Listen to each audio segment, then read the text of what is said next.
इस video lesson में ना हम लोग मिनरल एंड एनर्जी रिसोर्सेज को बहुत जल्दी रिवाइज करने की कोशिश करते हैं ताकि लास्ट मिनट में आप लोग को हेल्प हो। सबसे पहले मिनरल होता क्या है, देखो जियोलॉजिस्ट के हिसाब से मिनरल एक होमोजेनस, अच्छा सुनो पहली बात, इसके नोट्स ना टेलीग्राम पे मिल जाएंगे जिसका लिंक डिस्क्रिप्शन में मैंने डाल दिया है, ठीक है, वहाँ से तुम इसके नोट्स लेना, बल्कि सारी नोट्स वहाँ मिल जाएंगे। देखो जियोलॉजिस्ट डिफाइन करते हैं मिनरल क्या होता है, एक होमोजेनसली नेचुरली अकरिंग कोई भी सब्सटेंस है जिसका इंटरनल स्ट्रक्चर डिफिनेट होता है, ठीक है।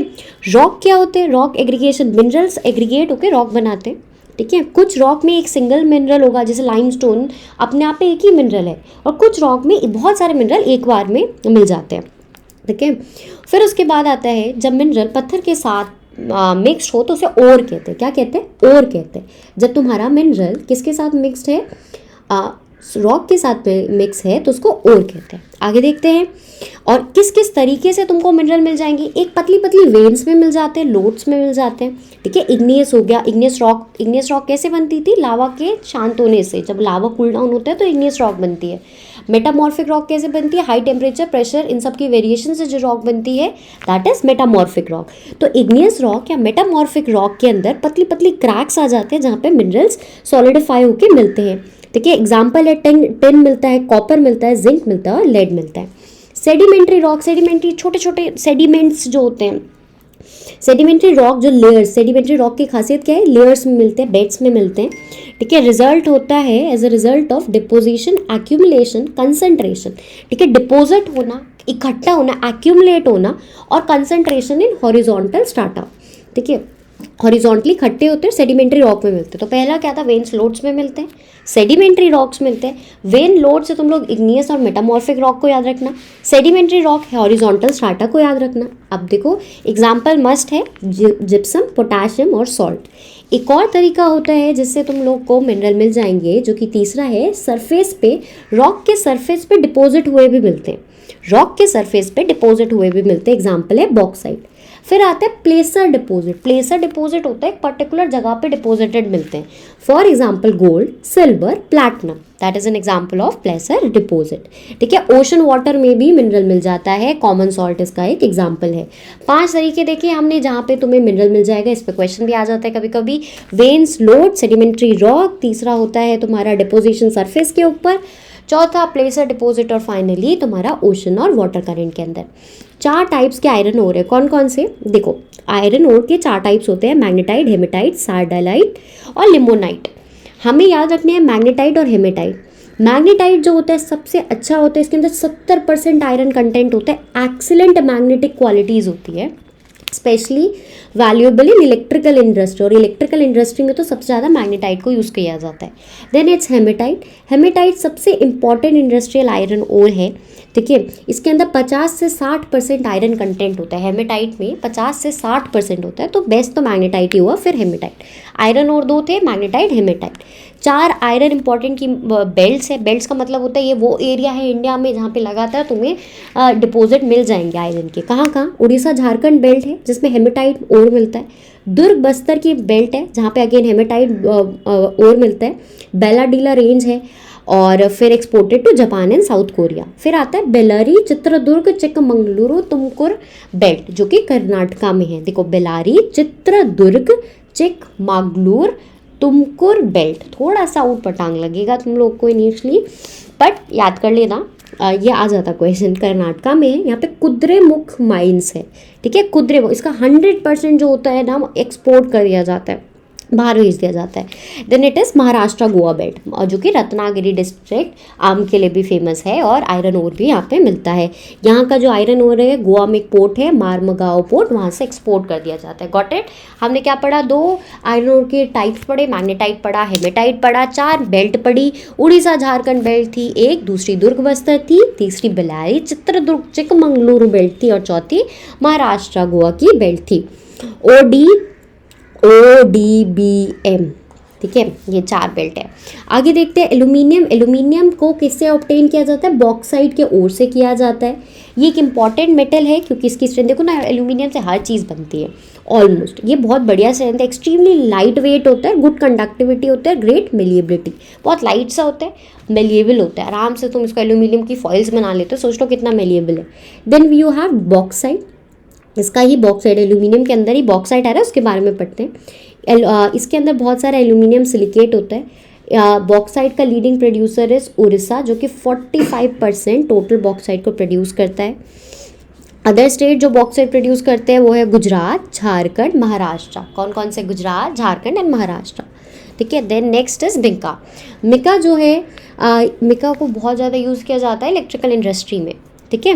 ये इसकी बहुत बढ़िया डाइलेक्ट्रिक स्ट्रेंथ है, पावर लॉस नहीं होने देता, इंसुलेटिंग प्रॉपर्टी और हाई वोल्टेज को रेजिस्ट कर लेता है। ठीक है। इसलिए इसको इलेक्ट्रिक या फिर इलेक्ट्रॉनिक इंडस्ट्री, फ़ोन हो गया, चिप्स हो गए, इन सब में यूज़ किया जाता है। Next is your mica. Mica जो है उसको छोटा नागपुर प्लेटो वगैरह में मिलेगा तुमको इसका डिपॉजिट। अच्छा, मिका कंटिन्यूएशन में है बच्चों, पहले तो बता रखा था मिका पतली पतली प्लेट्स और सीरीज़ में मिलता है। ठीक है। ये स्प्लिट हो जाते हैं, इतनी पतली सी शीट्स में स्प्लिट हो जाता है। मिका की खासियत ये, छोटे छोटे जो सर्किट्स होते हैं ना, उसके अंदर मिका मिलता है। और मैंने बता दिया कि क्यों इतना स्पेशल है। अब नेक्स्ट है, ये कहाँ कहाँ मिलता है? छोटा नागपुर प्लेटो में मिलता है। और इम्पॉर्टेंट प्रोड्यूसिंग जो बेल्ट है वो है कोदरमा, गया, हजारीबाग में। अब मिका की माइनिंग में ना यार बहुत रिस्क होता है। क्या क्या रिस्क होता है? कोलैप्स हो जाती है, जो रूफ़ है माइंस की, जो रूफ़ है वो कोलैप्स हो जाती है। ठीक है। इन्यूडेशन हो सकता है, फ्लडिंग हो सकती है, माइंस में पानी भर गया एकदम से बारिश के कारण। और थ्रेट टू और कोल माइंस, आग भी लग जाती है ना, तब भी एक दिक्कत है। पॉइजनस गैसेस बहुत ज़्यादा दिखती है। अब इसी चैप्टर में ना एक इफेक्ट था, एक तो माइनिंग के क्या हज़ार्ड से, मतलब क्या क्या दिक्कतें हैं माइनिंग में, क्या चैलेंजेस है, और दूसरा है कि एडवर्स इफेक्ट, माइनिंग के इफेक्ट क्या होते हैं। एडवर्स इफेक्ट, वाटर पोल्यूशन हो जाता है। देखो आज आप माइन करके जो बाई प्रोडक्ट निकलेगा उसको पानी में बहा देते हैं, लोगों को लगता है वही सबसे आसान काम है, इंडस्ट्रियलिस्ट लोग जो होते हैं, तो इससे वाटर पोल्यूशन हो जाता है। स्लरी वेस्ट, लैंड खराब हो जाता है, सॉइल खराब हो जाती है, वाटर पोल्यूशन और रिवर पोल्यूशन भी हो जाता है। Conservation of mineral is necessary, हमें मिनरल को कंजर्व करना नेसेसरी है। वाई? क्योंकि देखो भाई, मिनरल को प्रोड्यूस होने में मिलियंस ऑफ साल लग जाते हैं, वो फाइनाइट होते हैं नेचर में, नॉन रिन्यूएबल होते हैं और एग्जॉस्टेबल होते हैं। ये क्या होते हैं? बहुत कम है, रिन्यूएबल नहीं है, और एग्जॉस्ट हो गए तो कहाँ जाएंगे? और फिर उसके बाद बहुत small in comparison to the, जिस हिसाब से वो रिप्लेनिश हो रहे हैं ना, थोड़ा बहुत, वो बहुत स्लो रेट है कंपेयर टू कितने हिसाब से बन रहे हैं। और फ्यूचर जनरेशन के लिए भी तो बचा के रखना है, सस्टेनेबल डेवलपमेंट करनी है। इसलिए मेथड ऑफ मिनरल कंजर्वेशन, देखो क्या क्या तरीके, तुम खुद भी लिख सकते हो, पर जल्दी से सुन लो। प्लांट तरीके से यूज़ करो, सस्टेनेबल डेवलपमेंट करो, रिसाइकलिंग करो, ऐसी टेक्नोलॉजी लाओ जो मिनरल को कम से कम यूज़ करे। ठीक है। और जो लो ग्रेड मिनरल है उसको यूज़ करना स्टार्ट करो।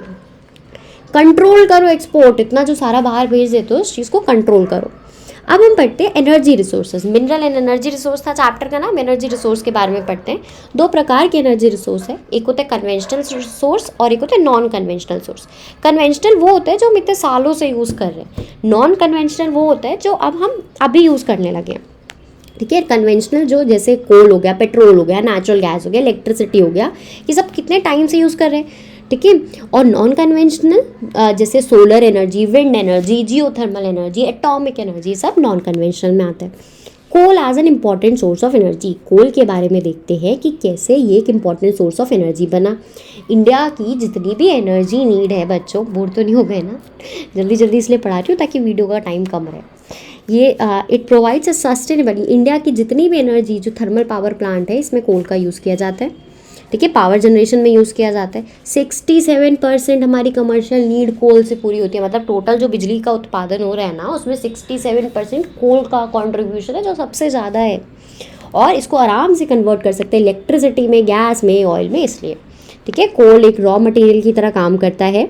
बहुत सारी आगे इंडस्ट्री है जो कोल टार का यूज़ करती है। कोल के टाइप्स देखो, एक होता है एंथ्रासाइट जो सबसे बढ़िया कोल होता है, इसके अंदर 80% कार्बन होता है। फिर आता है बिटुमिनस, ये सबसे ज़्यादा पॉपुलर है, इंडिया में सबसे ज़्यादा यूज़ होता है। ठीक है। मेटलर्जिकल इंडस्ट्री जो आयरन ओर वाली इंडस्ट्रीज़ है जिसमें आप मेटल्स को सेपरेट करते हो, उसमें बिटुमिनस कोल का यूज़ किया जाता है। फिर आता है लिग्नाइट, लिग्नाइट बेकार कोल होता है। ठीक है। सस्ता कोल होता है, सॉफ्ट होता है, बहुत पानी होता है, इसे जलाओगे ना खूब धुआं निकलेगा। पीट सबसे बेकार, इसके अंदर बहुत ज़्यादा, इसके अंदर बहुत मॉइस्चर होगा और बहुत कम हीटिंग कैपेसिटी होती है, मतलब बहुत सारा पीट जलाना पड़ेगा तब तुम्हें सिग्निफिकेंट कुछ वो मिलेगी, एनर्जी मिलेगी। फिर आता है अक्रेंस ऑफ कोल। कोल कहाँ कहाँ मिलेगा? एक होती गोंडवाना बेल्ट, ठीक है, जो कि 200 मिलियन पुराना कोल मिलेगा। दामोदर वैली बेल्ट हो गया, ठीक है, गोदावरी वैली बेल्ट हो गया, महानदी वैली बेल्ट हो गया। दो चार नाम तो बच्चों याद कर ही लेना, थोड़ा आंसर में सब्सटेंस आएगा। वैसे तो एसएसटी के आंसर मोस्टली लोग अपनी लैंग्वेज में लिखाते हैं, बट स्टिल देखो। फिर उसके बाद आता है पेट्रोलियम। अब नेक्स्ट है टर्शरी कोल डिपॉजिट, जो कि थोड़े नए हैं, 55 मिलियन ईयर्स लगे ने बनने में। ये असम, मेघालय, अरुणाचल प्रदेश और नागालैंड में तुमको मिलेगा, ठीक है। चलो अब हम पढ़ते हैं पेट्रोलियम के बारे में। किसके बारे में पढ़ रहे हैं? पेट्रोलियम के बारे में पढ़ रहे हैं। देखो पेट्रोलियम के बारे में हम क्या जानते हैं, सबसे पहले ये जैसे कोल तो लैंड के ऊपर बनता है ना, पेट्रोल ओशन के अंदर बनता है, पानी के अंदर बनता है, पानी के नीचे बनता है। इस चीज़ को दिमाग में रखना, ठीक है। अब इसमें एक और चीज़ याद रखो, पेट्रोल इट इज़ अ सबसे second most important energy source है ऑफ इंडिया, कोल के बाद। इसको आराम से ट्रांसपोर्ट कर सकते हैं पाइपलाइंस के थ्रू। देखो कोयला तो ट्रक में भर के लेके जाते हैं, पेट्रोल तो तुम पाइप से इधर से उधर ले जा सकते हो। ये रॉ मटेरियल प्रोवाइड करता है बहुत सारी मैन्युफैक्चरिंग इंडस्ट्री को, इसलिए इसको और ये जो प्राइम पेट्रोलियम रिफाइनरी होती है ना, इसे नोडल इंडस्ट्री कहा जाता है। दैट मीन्स यहाँ से शुरुआत होगी। जितना भी सिंथेटिक मटीरियल बन रहा है ना, सिंथेटिक मटेरियल बन रहा है, जैसे टेक्सटाइल हो गया, फर्टिलाइज़र हो गया, इसमें पेट्रोलियम रिफाइनिंग का बाई प्रोडक्ट यूज़ किया जाता है, ठीक है। चलो फिर आते हैं occurrence in the formation of petroleum. अब ये तुमने 8th में भी पढ़ा था, पेट्रोल कैसे बनता है। ये फॉल्ट की जो पानी के नीचे क्या होता है, डेड ऑन डिकेइंग एनिमल, जब एनिमल्स और प्लांट्स मर गए, एक्वाटिक एनिमल प्लांट मर गए, तो वो पानी के नीचे डिपॉजिट होने लग गए। इन पे हाई प्रेशर बना, हाई टेम्परेचर हुआ, और ये जब फॉल्ट होते हैं ना, पानी के नीचे ही फॉल्ट भी होते हैं। फॉल्ट होता है जैसे दो लैंड मास के बीच की स्पेस, इसमें जाके डिपॉजिट हो गए। बहुत टाइम के बाद फाइनली हमें पेट्रोल मिलता है। पेट्रोल कहाँ कहाँ मिलता है, थोड़ा सा पार्ट रह गया और इस चैप्टर का, हिम्मत रखो सुन लो। कहाँ कहाँ मिलता है पेट्रोल? मुंबई हाई, ठीक है, गुजरात और असम। MGA या माग करके याद कर लेना। और सुनो ये भी याद रखना है, गुजरात में अंकलेश्वर में मिलता है, और इसके मैप भी करने हैं, ठीक है। मैप वाला एक डेडिकेटेड वीडियो बना दूंगी, इंपॉर्टेंट मैप, मिनरल और एनर्जी रिसोर्सेज में। छोटा सा ही रहेगा, डिस्कस कर लूँगी, पर तुम लोग मैप मार्क कर पढ़ के ज़रूर जाना, इससे आता है मैप। असम देखो ओल्डेस्ट स्टेट है इंडिया का जो पेट्रोल प्रोड्यूस कर रहा है। दिग्बॉय रिफाइनरी है यहाँ पे, यहाँ लिखा है। क्लियर करूँ? रुको क्लियर कर देते हैं, हाँ जी। फिर उसके बाद असम, मुंबई हाई, ठीक है। फिर आते हैं नॉन कन्वेंशनल रिसोर्सेज, वो है जो अभी अभी यूज़ करने हमने स्टार्ट किए, जैसे न्यूक्लियर एनर्जी वाला रिसोर्सेज, ठीक है। न्यूक्लियर एनर्जी क्या होता है? एटम है, एटम के अंदर न्यूक्लियस होता है, न्यूक्लियस के अंदर न्यूट्रॉन और प्रोटॉन होते हैं। हम इसकी एनर्जी को जो यूज़ कर रहे हैं उसे न्यूक्लियर एनर्जी कहते हैं। इसमें थोरियम और यूरेनियम, ये दो फ्यूल की तरह इसमें यूज़ किए जाते हैं, ठीक है। इंडिया में है काफ़ी, झारखंड, अरावली, राजस्थान, इन सारी माइन से हम निकाल सकते हैं। सोलर एनर्जी, जो सूरज की किरणों से एनर्जी आ रही है, उनको फोटोवोल्टाइक टेक्नोलॉजी को यूज़ करके कन्वर्ट कर सकते हैं। अब तो सोलर सेल्स काफ़ी ज़्यादा कॉमन हो गए हैं, घरों में भी होते हैं, घर में तो कम पर स्कूल्स में, ऑफिस में मिलते हैं। नेक्स्ट इज विंड पावर, पानी का यूज़ कर रहे हैं, विंड फार्म बना देते हैं, जैसे पानी है ना, इस पर सोलर पैनल का विंड मिल खड़े कर देते हैं, हवा चलती है किनारे पे तो ये विंड मिल घूम जाती है। महाराष्ट्र, लक्षद्वीप इंपॉर्टेंट सेंटर्स है विंड पावर के, और wind super power in the world. India is now the wind super power. Next is biogas. Biogas कहाँ यूज़ किया जाता है? Farm, shops, waste, animal and human waste. तो जितना भी वेस्ट है हम उसको डंप कर दे, थोड़े टाइम के लिए छोड़ दे, तो उसके अंदर से गैस निकलती, वी कॉल इट बायोगैस। फिर आता है टाइडल एनर्जी। टाइड्स होती है ना, हाई टाइड और लो टाइड। अगर तुमने ये हाई टाइड और लो टाइड से पंप चला लिया, मान लो एक टरबाइन घुमा ली, तब हम उसकी एनर्जी को टाइडल एनर्जी कहते हैं, ठीक है। जैसे टाइड रिसीड करती है और आगे जाती है, इसको हम यूज़ कर लेते हैं, इससे बहुत एनर्जी में क्रिएट हो जाती है। गल्फ ऑफ कच्छ में ऐसा पावर प्लांट है। जियोथर्मल एनर्जी के बारे में हमें पता है, धरती के अंदर तो धरती बहुत गर्म है, कुछ प्लेसेस में हीट रिलीज होती है, पतले पतले फिशर्स, गैप होते हैं ना, उनके थ्रू। Steam is use to drive turbine. Steam को यूज़ किया जाता है टर्बाइंस को घुमाने के लिए, ठीक है। 2 जियोथर्मल एनर्जी प्रोजेक्ट है, एक पार्वती वाला जो कि मणिकरण हिमाचल प्रदेश के पास है, एक पूगा वाली लद्दाख।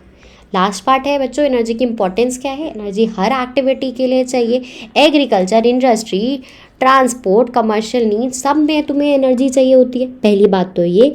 अब तुम एनर्जी को कंजर्व कैसे कर सकते हो?